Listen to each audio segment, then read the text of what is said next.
Доброго времени суток, мои дорогие подписчики и гости моего канала. С вами канал Энергия Таро, а это значит, что сегодня нас с вами ждет очередной расклад. Перед тем, как мы начнем, я прошу поддержать это видео лайком, это очень помогает мне в развитии канала. Также, если вы еще не подписались, то предлагаю это сделать прямо сейчас, нажмите на колокольчик, чтобы не пропускать новые видео. Ссылки на все мои социальные сети, а также на мои личные контакты есть в описании под любым видео на канале. Для того, чтобы заказать личный расклад, обряд или обрядовую свечу, которую мы делаем своими руками из натурального воска, напишите мне, пожалуйста, в личку или оставьте комментарий под любым видео, я обязательно его увижу и отвечу вам. Также у нас есть второй закрытый канал на Бусти, слева сейчас появится QR-код, по которому вы можете перейти и за подписку всего в 299 рублей в месяц смотреть шок-контент и те расклады, которых нет и не будет здесь на YouTube-канале, потому что YouTube это может просто-напросто заблокировать. В свою очередь хочу поблагодарить всех наших спонсоров, которые уже с нами на закрытом канале на Бусти. Дорогие подписчики, ваши имена и ники сейчас появятся на ваших экранах. Благодарю вас за то, что вы есть у нас. Вы помогаете нашему контенту становиться лучше. Сегодня с нами карты «Безумной луны» Патрика Валенца. Здравствуйте, карты. И как раз именно по этой колоде в прошлом году у меня вышел курс, который вы можете изучить. Курс стоит всего 1990 рублей. Он состоит из 7 полноценных уроков, теория и практика, где вы изучите не только главных персонажей данной колоды, но еще также научитесь трактовать эти карты. И, возможно, приобретете себе новых клиентов. С темной колоды тоже можно начинать трактовать карты Таро. Сегодня у нас непростая тема о сестрах Хачатурян. Вообще насилие в семье вещь достаточно распространенная. Увы, но статистика нам говорит о том, что за 2023 год более 6 тысяч человек подверглись физическому насилию со стороны своих родных и близких людей. Более всего пострадали, конечно же, женщины, это свыше 55%, из которых именно 43% с летальным исходом. Как быть, если твой близкий человек терроризирует тебя, да, физически как-то наносит тебе какие-то физические увечья и применяет в отношении тебя сексуализированное насилие? А как быть, если этот человек твой родной отец? Резонансное дело сестер Хачатурян до сих пор, спустя уже несколько лет, волнует общественность. Виноваты ли 3 сестры, зарезавшие своего отца, или же все-таки они всего лишь жертвы в данном деле, решившиеся на такой ужасный шаг, дабы обрести свободу, которую не давал им их отец? Но как можно обрести свободу, нарушив первую заповедь Господню «Не убей»? Вопросы. Давайте сегодня изучать дело сестер Хачатурян и убийство их отца Михаила Хачатуряна. Начнем мы, конечно же, с главы семейства, потому что рыба, как известно, гниет с головы, да, и, может быть, не так страшен черт, как его малюют, да. Я, конечно же, сейчас про Михаила Хачатуряна говорю, потому что очень многие против него, очень многие за сестер Хачатурян, хотя я думаю, что в данном контексте виноваты и те. Ну, давайте посмотрим, кто виновен. Характеристика личности Михаила Хачатуряна. Что это был за человек? Покажите нам, пожалуйста, карты, характеристику личности Михаила Хачатуряна. Каким человеком был Михаил Хачатурян? Каким человеком был Михаил Хачатурян? Для данного расклада хотела взять колоду Элизиума снов и теней. Я как раз зарядила эту колоду. Это новая колода у меня в моей коллекции, но не смогла. Почему? Потому что слишком светлая колода оказалась для данного расклада. Поэтому я взяла «Безумную луну» и, конечно же, на ней протрактую. Характеристика личности Михаила Хачатуряна. Каким человеком был Михаил Хачатурян? Расскажите нам, пожалуйста, карты. Тройка жезлов. Тройка жезлов человек чего-то ждет всю жизнь. Да? Вообще вышла младший аркан вышел, не старший аркан. Когда выходит младший аркан, человек чем-то недоволен своей жизнью, либо он недоволен своей внешностью, либо недоволен своей жизнью, либо недоволен, что все как-то в данном случае все как-то замедляется, все как-то оттягивается, да? Как будто бы он не является хозяином своей судьбы. Человек якобы на кого-то работает. Вот именно в данном контексте тройка жезлов говорит, что я на кого-то работаю, я все время чего-то жду. Я все время жду, что на меня кто-то нападет. Возможно, он работал в каком-то страшном бизнесе, да, говорили о том, что он работал с наркотиками. Вполне возможно, мы сейчас это узнаем, будет такой вопрос. Здесь как раз я не принадлежу себе. Я как будто бы оберегаю 3 цветочка в своей жизни. Вот здесь вот, как ни странно, оберегая 3 цветочка в своей жизни, это либо его детище, его дело, либо его дети, 3 сестры как раз-таки, да, 3 ребенка у него. Я так понимаю, есть еще сын, но сына он выгнал уже давно из дома. И поэтому как будто бы здесь я оберегаю оберегаю 3 девочек в своей жизни, либо свое детище какое-то в своей жизни, я оберегаю то, которое родил, то, которое создал. Либо это про бизнес, либо это про детей, как вы понимаете. Здесь у персонажа на карте за спиной такой костюм, чтобы если на него будут нападать, то он мог отразить, скажем так, эту атаку, да, он защищает своих деток, свое детище и все время готовится к какой-то атаке, действительно, как будто бы либо бизнес был небезопасен, либо он знал, что дочерям что-то угрожает, либо его семье что-то угрожает, да, плюс ко всему здесь полная луна говорит о том, что слишком тревожится человек по поводу вот этого своего детища, либо он слишком тревожится, потому что человек сам по себе такой, либо есть какие-то психологические отклонения у данного человека, да, но здесь человек думающий, но очень эмоциональный. Думающий и эмоциональный человек, вот эмоции ему не дают, скажем так, рационально мыслить. С левой стороны к нам персонаж повернут, это творческая сторона, это, безусловно, очень яркая эмоциональная сторона, он такой агрессивный, действительно вспыльчивый, но я не могу по этой карте сказать пока что еще, что человек плохой, да, это просто мы смотрим на характеристику личности, и 3 жезлов нам говорит о том, что человек в ожидании все время. Я все время чего-то жду, что на меня нападут. Именно поэтому он надел на себя костюм и ждет атаки на свое детище, на свой бизнес, либо, как я уже выразилась, простите меня за то, что я повторяюсь, на своих дочек, да, не чувствовал себя в безопасности человек, причем не чувствовал себя в безопасности самых молодых ногтей, как говорится. Человек босой, это значит, что он любил побыть сам в себе, побыть в одиночестве, возможно, быть дома, да, несмотря на то, что он посещал какие-то шумные компании, он ногой практически, да, и босой, что говорит о том, что он остерегался социума, не посвящал в социум, в какие-то свои дела, да, все-таки был интровертом больше, чем экстравертом, да, возможно, его улыбка, возможно, его, скажем так, смех, это просто укрытие, да, от людских глаз, и он не хотел, чтобы люди знали о нем больше, чем должны были знать, он посвящал все свои какие-то дела, такие достаточно серьезные дела, только родных и близких. Вот такой вот был человек Михаил Хачатурян по 3 жезлов. Жезлы — это опять-таки вспыльчивость, яркий человек, да, это либо огненный знак зодиака, либо, возможно, воздушного знака зодиака, хотя не приравнивайте к знаку зодиака, здесь просто человек может быть агрессивный сам по себе и вот тревожный очень, да, когда человек постоянно тревожится, он постоянно агрессирует, стрессует и выливает эту агрессию на кого-то, на своих родных и близких, как правило. Следующий вопрос. Был ли Михаил Хачатурян тираном дома? И действительно ли терроризировал всех местных соседей, не давал им спокойно жить, как говорят местные соседи, да, все, кто жил с ним в одном подъезде, он всегда кричал, ругался матом, вызывали полицию, полиция их не слушала, уезжала обратно, да, был таким очень вспыльчивым, агрессивным человеком, да, мы уже увидели, что он был вспыльчивым, но был ли Михаил Хачатурян тираном дома? Действительно ли он терроризировал своих родных и близких и терроризировал всех, кто живет с ним в округе, да.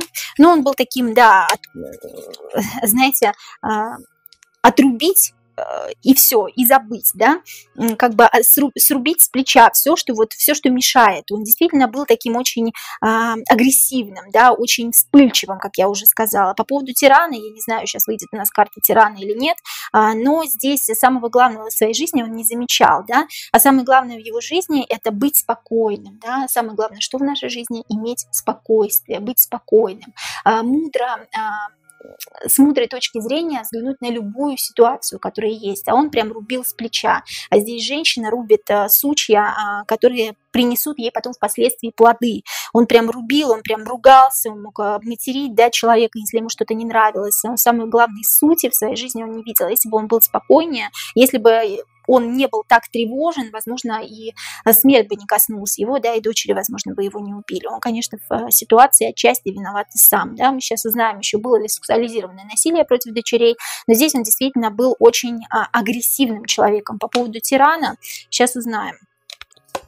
Вытянем все карты. Верил в судьбу, фатализм, да, присутствовал в его характере, скажем так. То, что он был прямо тираном, не могу сказать. Агрессивным был, вспыльчивым был. Тираном, карту тирана не вижу. Вижу карту подчинения. Да, действительно, вот карта Иерофанта. Если бы у нас вышла карта императора, я бы могла сказать, что он тиран. Вышла карта Иерофанта, он любил, когда ему подчиняются. Действительно, он любил, когда ему подчиняются, когда присмыкаются перед ним. Да, но это скорее не тирания, это скорее отклонение немножко по фазе. Все равно, что мания величия. Да? Каким еще человеком был? По колесу фортуны здесь говорится о том, что фатализм присутствовал, да, вот так и не иначе должно быть, значит, мне так уготовано в этой жизни, да, если что-то с ним случалось, он как будто бы верил в какие-то приметы даже, да, то есть вот таким вот было, следил все время, да, бдительным был, чекал все вокруг себя, а я же говорю, обладал очень повышенной тревожностью, тяжело шел на какие-то новые дела в своей жизни, да, по карте колесница, тяжело ему давались какие-то новые свершения, новые какие-то дела, тяжело он прогрессировал в своей жизни, он не хотел переходить во что-то новое, да, ему это все было тяжко, и тяжко ему было после того, как он, вот, допустим, накричит на кого-то, ему было после этого тяжело, даже тяжелее, я сейчас его никак не оправдываю, дорогие мои, я сейчас вот рассказываю суть человека, да, он же может быть одним, а совершенно другим он может быть у себя в своем подсознании, может закрываться. И вот здесь вот он кричал на других, он прям рубил с плеча, он материл, а потом десятка, для него прям было тяжело.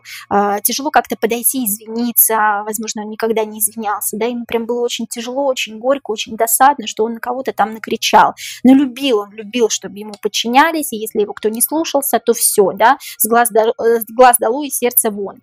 Очень умный был мужчина по шахматной доске, очень мудрый, хитрый, изворотливый, но мешала ему его эмоциональная составляющая, да, его характера, она очень ему мешала. Вот этот фатализм, верить в приметы, будет так, а не иначе, там черная кошка перешла дорогу, все, значит, будет все плохо, да, вот какие-то такие моменты, я же говорю, обладал высокой повышенной тревожностью и очень тяжело шел на какие-то новые свершения в своей жизни. Но чтобы быть прямо тираном, чтобы прямо избивать до крови, да, чтобы там, я не знаю, пшикать баллончиком, как рассказывали, да, я этого не вижу, просто не вижу. Мне незачем защищать этого человека. Посмотришь на него, и действительно кажется, как будто вот он какой-то скользкий, да, вот если вы смотрели в интернете, но я не вижу того, что он прям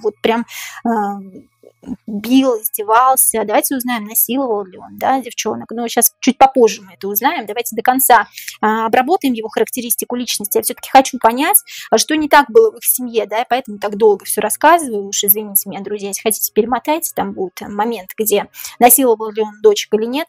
Следующий вопрос. Что больше всего боялся в этой жизни Михаил Хачатурян?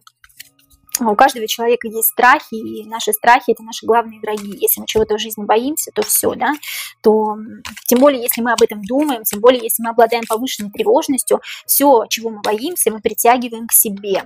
Чего больше всего боялся Михаил Хачатурян? Чего больше всего в этой жизни? Чего больше всего в этой жизни боялся Михаил Хачатурян? Вот одну карту вытяну, да, сейчас, секундочку, друзья мои, извините. Простите, друзья, был звонок. Чего больше всего боялся в этой жизни Михаил Хачатурян? Туз жезлов. Вот здесь туз жезлов обозначает начинание, не заканчивающееся успехом. Мать держит свое дитя, которое вроде бы вышло из утробы, но еще не вылупилось из горохового стручка. И мать никак не может дождаться, что дитё разродится, скажем так. Да? Это начинания, которые не закончились успехом. Ты вроде что-то начал, но не закончил. Больше всего в этой жизни он боялся не завершить чего-то.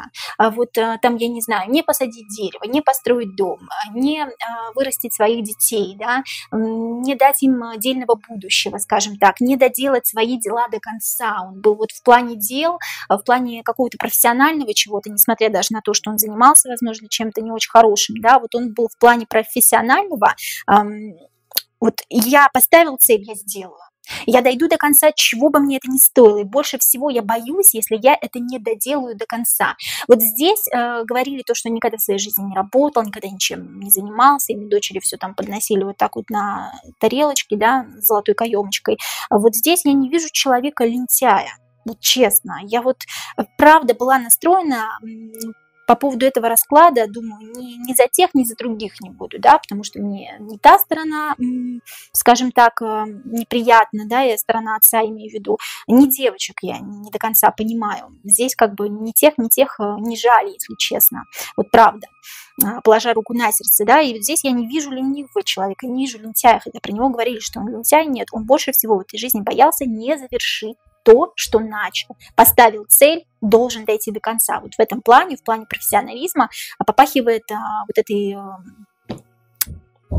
попахивает мужчиной, скажем так, да, но это не обозначает, что он является хорошим человеком, действительно, да, сейчас мы посмотрим. Если он действительно насиловал девочек, то, конечно, это ничем хорошим не пахнет даже, да. Действительно ли Михаил Хачатурян был связан с распространением наркотиков и сам употреблял их? Давайте узнаем. Действительно ли Михаил Хачатурян был связан с распространением наркотиков, то есть его бизнес был, да, построен на распространении наркотиков, и сам их употреблял? Действительно ли Михаил Хачатурян был связан с распространением наркотиков и сам их употреблял? Действительно ли был связан с наркотиками и сам их употреблял?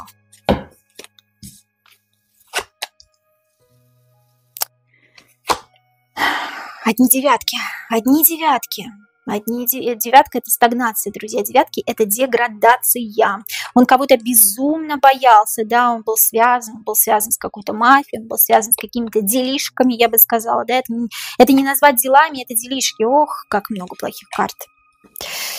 Да, действительно, и сам употреблял, да, не брезговал, скажем так, да, и когда-то давно связался с не очень хорошими людьми, да, ходил под дьяволом, скажем так, и очень сильно этого дьявола боялся. Вот почему он боялся за свою семью, вот почему он боялся, скорее всего, даже не за свое детище, а за своих детей, да, потому что занимался он какими-то не очень хорошими схемами, махинациями в плане наркотиков, да.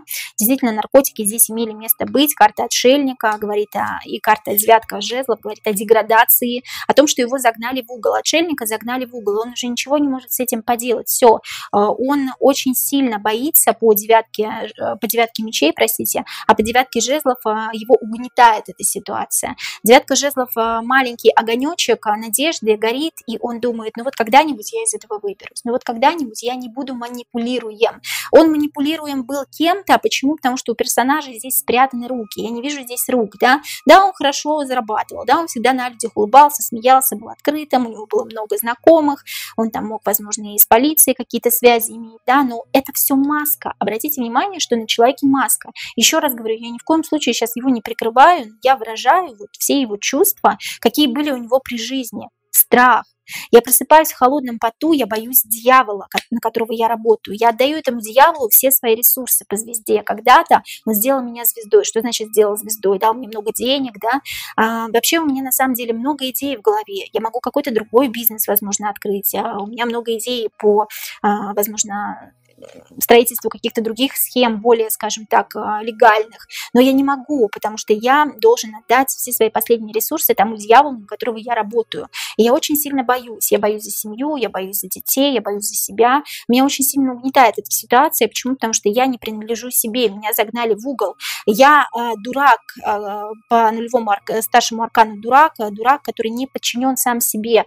Посмотрите на мою голову. Я сам дурак. Я сам оказался в этой ситуации по своей собственной вине. И я сейчас не могу кому-то рассказать о том, что я делаю, да, вот тут дурак бежит кому-то рассказать, а рыбы его останавливают. Я не могу ни рассказать никому, чем я занимаюсь, потому что будет плохо потом всем, кто вокруг меня. И он действительно боялся, и не только за себя боялся, но за своих родных и близких. Вот как бы про него сейчас не говорили, пусть меня закидают грязными тапками сейчас, но я люблю говорить так, как есть. И мне не очень нравится, что вот все как-то насели на этого Хачатуряна, девчонки такие молодцы. Здесь есть две стороны медали, скажем так, да, и одна из них это то, что Хачатурян действительно занимался нелегальным бизнесом, действительно распространял наркотики, сам их употреблял, сам когда-то оказался дураком и не смог выйти из этой сложившейся ситуации, он просто из нее выйти не мог, потому что он работал на каких-то дьяволов, а это прям была баста, если он закончит с ними дела, то все, вся его семья, скажем так, будет отвечать головой за его проступки. Следующий вопрос. Правда ли, что жена Михаила Хачатуряна, Аурелия Дундук, периодически подвергалась избиению со стороны Михаила? Это вот другая сторона медали, да, скажем так. Императрица вышла, прям жена вышла, да? Правда ли, что жена Михаила Хачатуряна,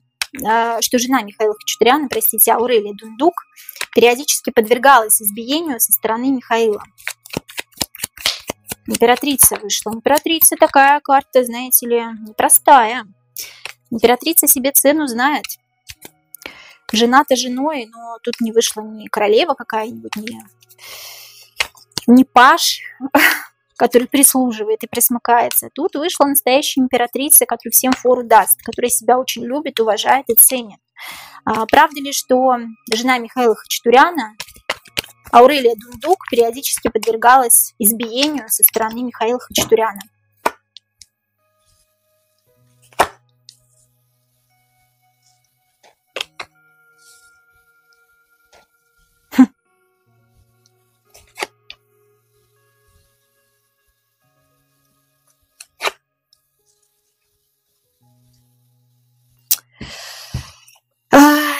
Знаете как, я вам скажу, да, очень много семей, давайте начнем сначала, скажем так, очень много семей, где действительно женщина подвергается насилию, да, физическому. Я вчера только буквально смотрела очень непростой ролик о том, где мужчина в Кыргызстане отрезал женщине, своей жене, уши и нос. Это действительно отвратительно, ужасно, и все это было при младшем ребенке, причем ребенок его.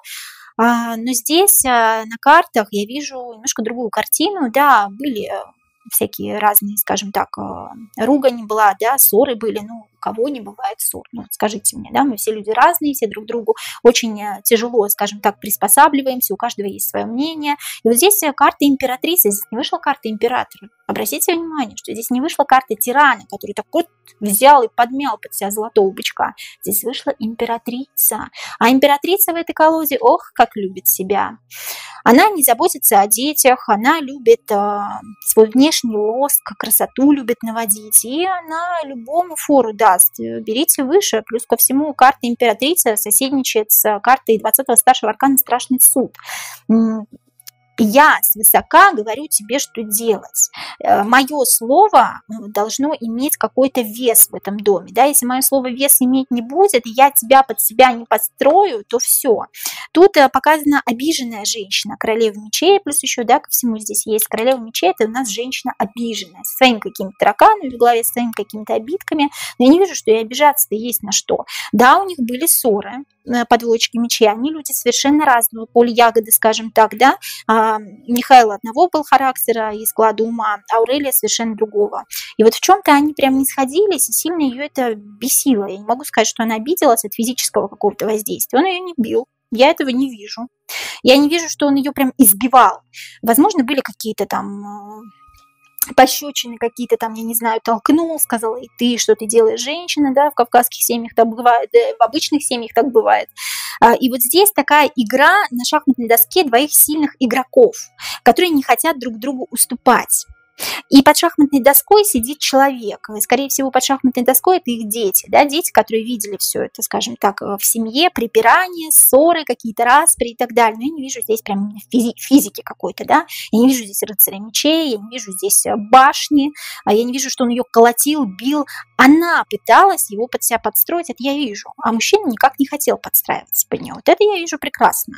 Императрица хочет подстроить под себя, не получается, я обиделась, больше не подходи ко мне. Помните, как у Лолиты, да? И ушла куда-то восвояси. Два сильных игрока на шахматной доске не смогли доиграть партию, потому что никто никому не хочет уступать. Я свое слово сказала, если ты моему слову перечишь, как бы я уйду. Тут непростая женщина-то, Аурелия Дундук, я хочу сказать. Тут берите выше, императрица, не хала-бала. Тем более в картах безумной луны это непростая особа.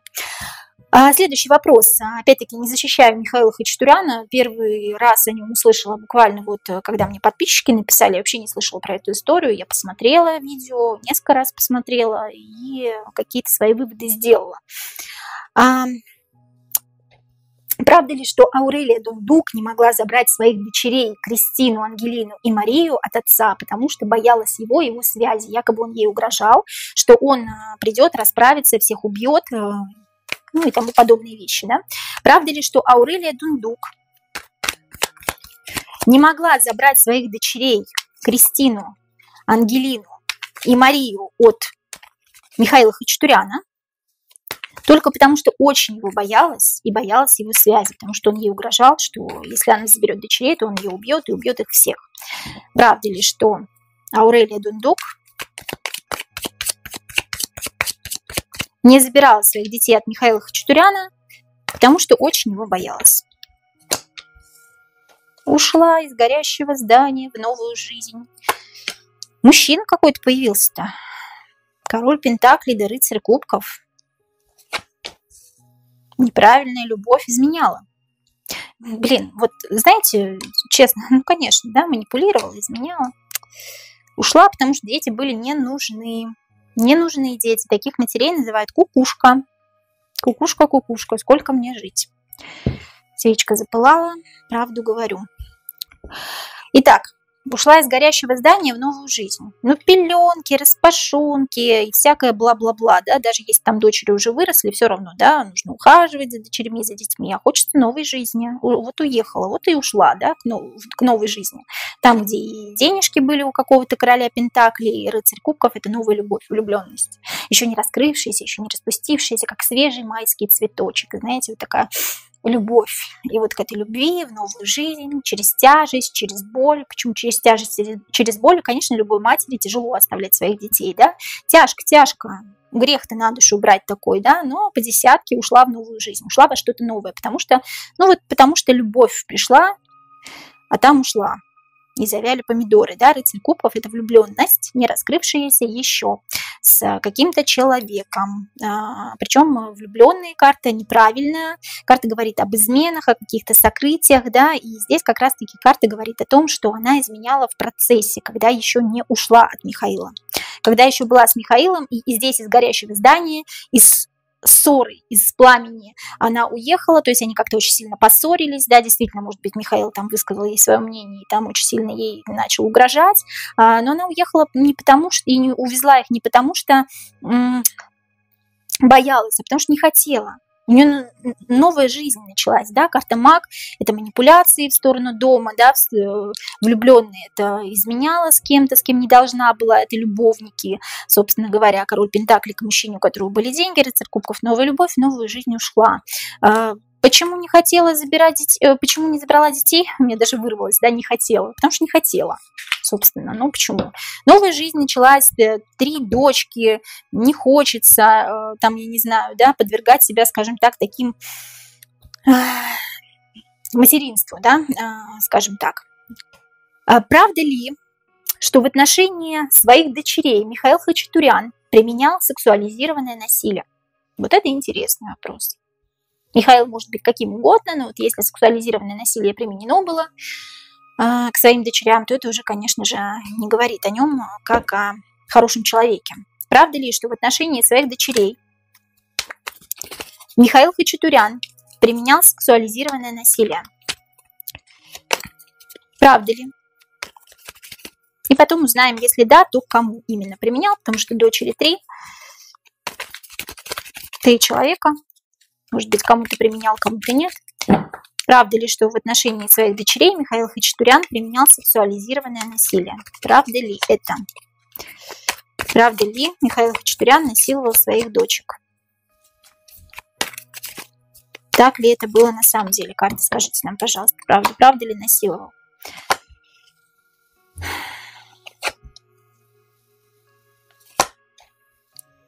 Не, неправда.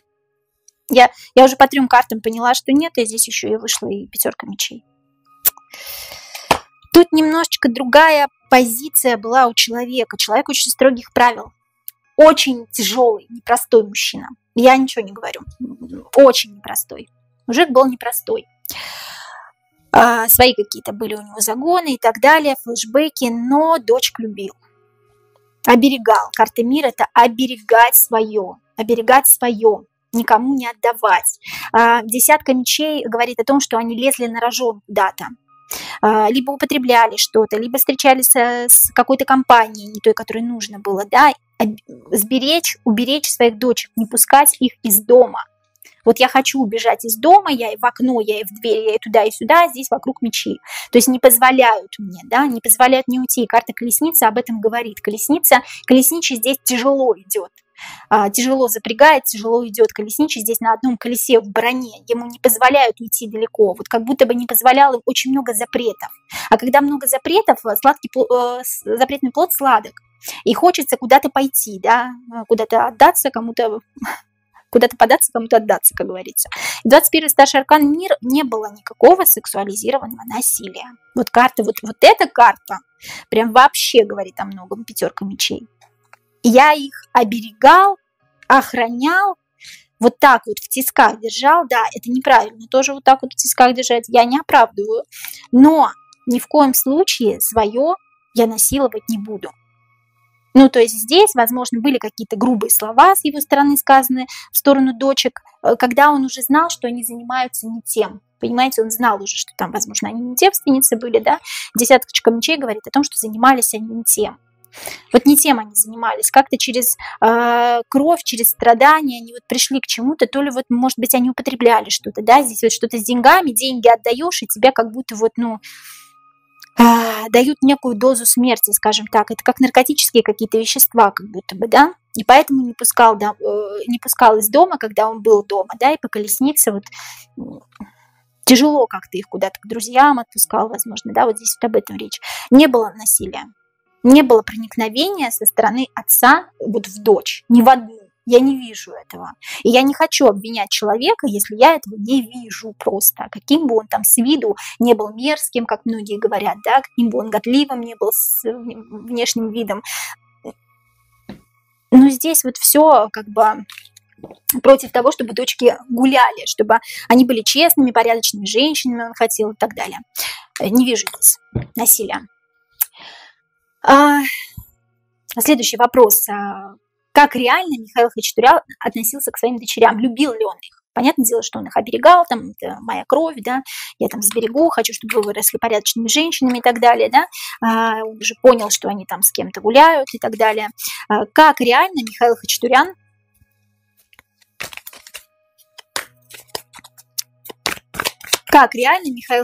относился к своим дочерям? Любил ли он их? Как реально Михаил Хачатурян относился к своим дочерям? Любил ли он их? Что-то неправильное было в его любви. Манипуляции, да, манипуляции очень серьезные. Вроде как и любишь, а вроде как вот слушай меня, я же слушай мою команду, как будто бы, да, в этом плане очень тираничный был, да. Неправильный, очень тираничный, вот слушай меня, я тут всем повелеваю, тут всем запрягаю, я тут царь и бог, я тут маг, я тут главный. Вот в этом плане он очень мало им позволял, и поэтому они так все больше и больше распоясывались. Понимаете, как я уже сказала, запретный плод сладок. Тяжело ему давалось, ох, как тяжело ему с ним было. Не просто ему. Он вот это одна из его самая страшная боль была, вот дочки, да, одна из самых таких вот как раз начинаний, которые не заканчиваются успехом, да, он в один момент подумал, да плюнуть на все.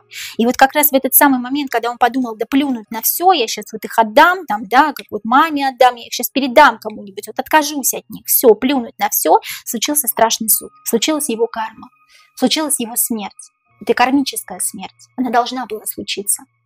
Ему было очень тяжело с ними справиться. Они тоже были не промах, хочу сказать. Они были за словом в карман тоже, да, не лезли. Неправильная любовь, почему? Потому что это не любовь, это какая-то манипуляция, да, в отношении них. Туда не ходи, с этим не разговаривай, здесь не останавливайся, с этим не болтай, да, вот какая-то такая. Но это даже не любовь, это как вот подчиняйся мне. А это тоже любовью назвать сложно. Тут и он виноват, и они тоже виноваты. Да, я не могу тут сказать, что никто не виновен в этой ситуации. Так должно было случиться, по крайней мере, потому что вышла карта страшного суда. Он уже хотел от них отказываться, потому что он понял, что это его боль. Помните, я говорила, самый страшный для него, самый страшный страх для него – это как раз-таки начинание, не заканчивающееся успехом. Я поставила себе цель вырастить нормальных дочерей, а у меня не получается. Он какой-то отчаяние впадал от этого. Как будто он не мог с ними справиться, вообще их держать везде невозможно было. А ему нужно было заниматься своими делами, тоже не очень хорошими, как понимаете, везде там ездить. Он не бывал дома. И, конечно же, они распоясывались, да, в это время, пока его не было.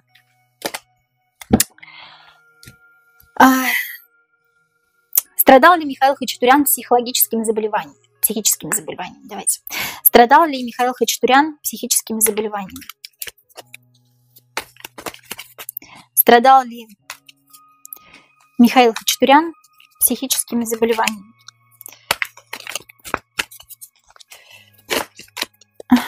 Страдал ли Михаил Хачатурян психическими заболеваниями? С детства травма, да, какая-то была. Брал на себя больше, чем нужно. Какая-то травма с детства. Как будто вот ему с детства, тут не про психические заболевания, скорее, неправильное что-то есть, да, как двойственность какая-то. Влюбленные, как психологические заболевания, это как раздвоение. Это как раздвоение личности. Он мог быть одним, добрым, ласковым, нежным, хорошим, мог быть резко другим. Тут опять два человека, да, два персонажа вот с детства, что-то ему с детства вдолбили в его голову, скажем так, да, простите меня за грубость, что ты вот должен это, ты вот должен то, первое, третье, десятое, пятое, вот как будто бы вот даже вот здесь, вот на дне карты детская, да, я не могу найти себя с самого детства. Мне как будто с детства указали то, что я должен слишком много на себя взять ответственности. Я вот эту ответственность на себя беру, показываю людям, что я вот такой большой, сильный, и беру на себя ответственность, зарабатываю деньги, да, на самом деле опять на мне маска. Я плачу вот кровавыми слезами, тут кровавые реснички у персонажей, да, это кровавые слезы, и глотаю эти ножи, хотя я нахожусь вообще не в том положении, чтобы эти ножи глотать. Этот нож меня сейчас насквозь проткнет. Но я все равно делаю вид, что мне все по плечу. Вот мне любое дело по плечу. Раздвоение личности у человека может быть, да, по карте влюбленный, и все идет с детства. Психологические детские травмы. Что-то родители сказали, что-то дети, возможно, сказали, был, возможно, какой-то буллинг в детстве, да. И здесь, конечно же, человек брал на себя очень много.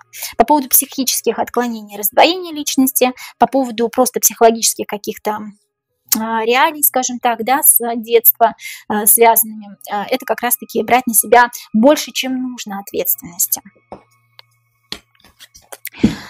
Дочери Михаила Хачатуряна, Кристина, Ангелина и Мария, действительно вели аморальный образ жизни, пили, употребляли наркотики и воровали деньги у отца. Давайте теперь про дочерей поговорим, да? Дочери Михаила Хачатуряна, Кристина, Ангелина и Мария, действительно вели аморальный образ жизни, пили, употребляли наркотики и воровали деньги у отца. То есть у Михаила Хачатуряна, да, действительно ли дочери Кристина, Ангелина и Мария вели аморальный образ жизни, пока отца не было, да? Отец их вел, они от отца отбивались, да, вот здесь отбиваются от отца, отец ведет их к правильному, скажем так, к правильной пути дорожки, да, чтобы они стали нормальными людьми. Здесь король жезлов – это добрый такой папа, ну как добрый, он не был добрым, да, я к тому, что он ведет их по правильной дороге, пытается, по крайней мере, они что-то вечно придумают, да, ой, придумают какую-нибудь затею. По семерке кубков здесь карты еще любили выпить, да, выпить и вот что-то вот там посидеть, потусить где-то, да, и здесь еще вот что-нибудь придумать, какую-нибудь вечериночку, может быть, сходить, да, какой-нибудь творческий вечер какой-то, ну, это так, творческий вечер, я называю, по-русски называется вписка, да, и защищались очень от отца, от претензий от его, да, их прям бесило, это туз мечей, это прям человек, который защищает, отстаивает свои границы. Денежки какие-то определенные тратили, да, вот, ну, выпивка, да, здесь алкоголь. А король жезлов, добрый папа, становился строгим папой, когда узнавал, что они наделали, да, что они развлекались, какой-то алкоголь был. Тут Паш Пентакли, еще какие-то мальчики молодые были, да, их возраста, скажем так. Дочери такие: нет, нет, мы не употребляли, мы ничего не делали, да. Ну, тут на самом деле, да, тут на самом деле были вечеринки, тут был протест такой, тут скорее, знаете, тут не я хочу пить, гулять, танцевать, устраивать вписки, а я протестую против отца. Тут вот такой протест, я протестую, и потому что я протестую, я буду это делать. Да, действительно употребляли, да, действительно было. Не то чтобы я их обвиняю сейчас, подростки, все, наверное, практически этим занимаются. Надеюсь, что не все все-таки, да, надеюсь, что у нас мир не деградировал до конца, но так или иначе все выпивали, там курили, да, в возрасте 14, 15, 17 лет и так далее. Ну, естественно, боялись признаваться родителям о том, что мы действительно этим занимаемся, как и все нормальные подростки, но отец Михаил Хачатурян воспринимал, конечно, это достаточно тяжело, потому что как это так, девочки из приличной армянской семьи. Вот об этом здесь речь. Да, употребляли, да, было дело, действительно вели какой-то образ жизни, я бы, ну, аморальный, не аморальный, тут для кого-то аморальный, может быть, да, для кого-то, может быть, они вели себя как обычные современные подростки, которые хотели назло все это сделать отцу, да, который во всем их ограничивает. Что произошло в доме Михаила Хачатуряна 27 июля 2018 года перед убийством Михаила Хачатуряна? Мне хочется разложить события по полочкам, да, что именно происходило. Ссора какая-то, действительно ли там он попрыскал на них баллончиком, да, действительно ли применял какое-то физическое к ним воздействие. Что произошло в доме Михаила Хачатуряна 27 июля 2018 года? Что произошло в доме Михаила Хачатуряна?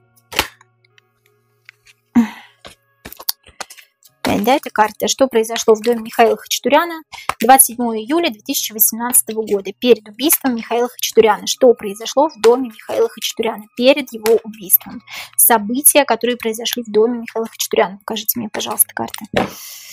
Так, разбросано, что-то как раскидано, что-то неправильное. Ну, как вот, как грязное что-то стоит, как будто, знаете, накуролесили, навертели, нагрязнили везде, как будто вот как грязно, как вот свободный художник. Вы знаете, в доме у свободного художника грязно, опять это неправильные карты, вот что грязное происходит, да?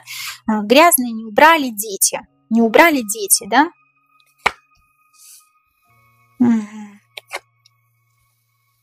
Последняя капля.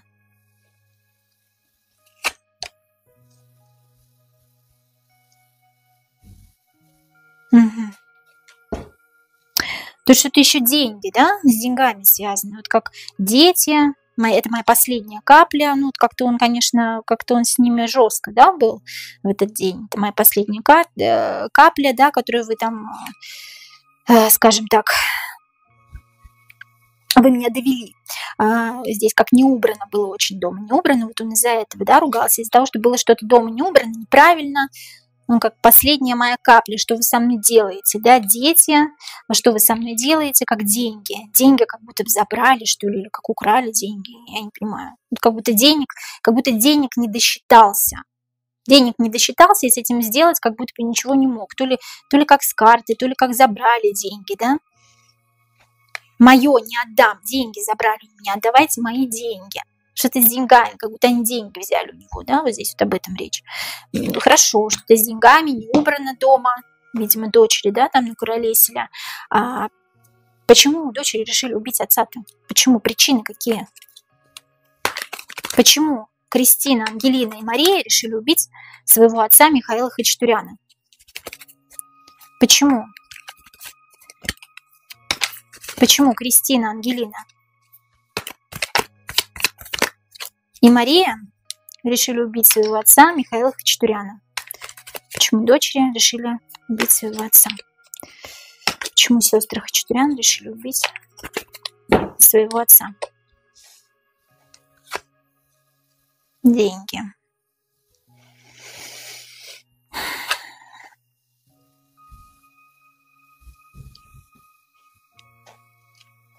Во главе угла деньги. Как будто девочки как денег, что ли, хотели, я не пойму. Это же достал, да? Вот двойка жезлов. Достал, вот прям вот загнал нас в угол. Наступает на нас, да, вот как с маленькими с нами обращается, да? Деньги, хотим денег, да? Девочки хотели денег. Так нечестно, что у тебя есть, что у тебя много, что ты всем заправляешь, у тебя много денег, так нечестно, что ты нам указываешь, как быть, мы на тебя нападем. Тут достало, да, все, достало, хочется свободной, вольной жизни. Тут не за насилие, тут про секс вообще нет. Видите, карт вообще нет таких, что вот что-то неправильно с ними совершал, да? Карта насилия какого-то. Нет, это они на него напали, потому что вот его последняя капля была и наша последняя капля, двойка жезлов. Выкорчевываете сухой земли чеснок, вот прям последняя наша капля. Ты нас по отшельнику достал, в угол загнал. Деньги, хотим больше денег. Ты на нас наступаешь, во всем нам отказываешь, мы под тобой, да, как будто бы. А деньги все у тебя. Почему королева Пентаклей здесь вышла? Женщина, понятно. То ли телосложение такого женского было, да, Михаил Хачатурян, там пузико и так далее, да. То ли здесь такое, как знак зодиака, может, дева. Тут, скорее всего, не об этом. Тут просто вот девочки хотели денег, да. Мы хотим денег, почему все у тебя, это нечестно. Нечестно, почему ты всем распоряжаешься, командуешь. Мы уже взрослые, мы уже не детки, чтобы на нас наступать, да, и мы на тебя наступим, мы на тебя нападем. Потому что нас это все достало. Вот я вижу, достал, все. Плюс ко всему еще и деньги у нас будут. Каким образом они хотели, чтобы деньги у них оказались? Они сами позвонили, там в полицию вызвали, да, ну какие деньги? О чем может идти речь? О каком наследстве? Странно. Ну, может быть, просто порыв такой, да, эмоции такие были. Ежеминутные, скажем так. И он достал, это просто была последняя капля. И это не из-за насилия, которое происходило дома, это, да, из-за тирании, из-за того, что вот он очень мало им позволял. А они хотели больше. Будущее. Будущее посадят ли сестер Хачатурян? Потому что до сих пор я знаю, что они под домашним арестом вроде как живут спокойно, да, встречаются с парнями и так далее. Девочки уже достаточно взрослые, 21, там 20, 22, по-моему. Посадят ли Кристину, Ангелину и Марию, будущее сестер Хачатурян?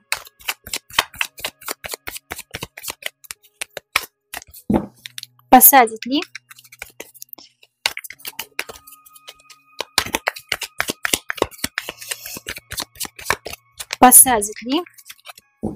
Посадят ли Кристину Хачатурян, Ангелину Хачатурян и Марию Хачатурян?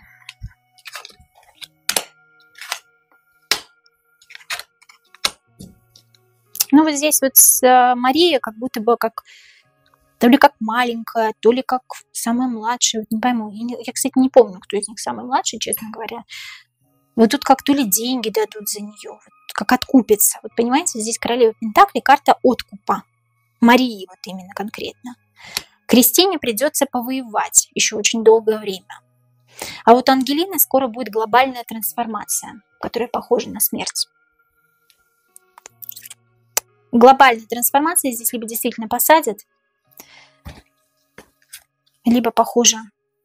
Тут одну отмажут, вот тут как деньги, да, деньги.